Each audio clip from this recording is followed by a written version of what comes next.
In today's video, I'm going to teach you how to copy a formula across a row using the fill handle. Let's start by placing your formula in the very first cell of the row where you want it to apply. This is usually the leftmost cell in that row. For example, if you're calculating a percentage or combining values, type that formula in the first column of the row so it becomes the template for everything to the right. Next, click to select the cell that contains the formula. You'll notice a small square in the bottom right corner of the selection. This is called the fill handle. Move your mouse over that small square. As you hover, your cursor will change to a thin cross or a small plus symbol. That visual change tells you you're on the fill handle and ready to replicate the formula. Click and hold the left mouse button, then drag the fill handle to the right across the row. As you drag, you'll see a faint preview showing how far the fill will extend. Release the mouse when you reach the last column where you want the formula applied.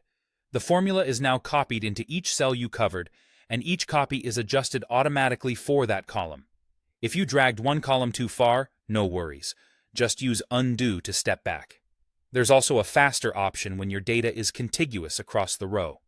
Instead of dragging, double-click the fill handle.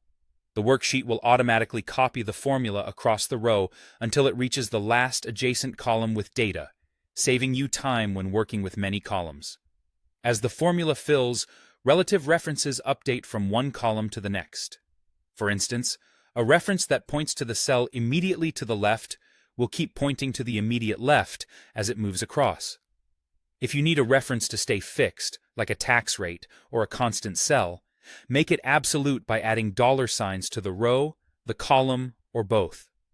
Many spreadsheets let you press F4 while editing the reference to toggle through those options. After filling, scan a few cells to confirm the results look right. If you see errors or unexpected values, check whether any references should be locked, and make sure there aren't gaps in your source data that might have stopped the autofill early. With these steps, you can quickly and accurately extend a single formula across an entire row.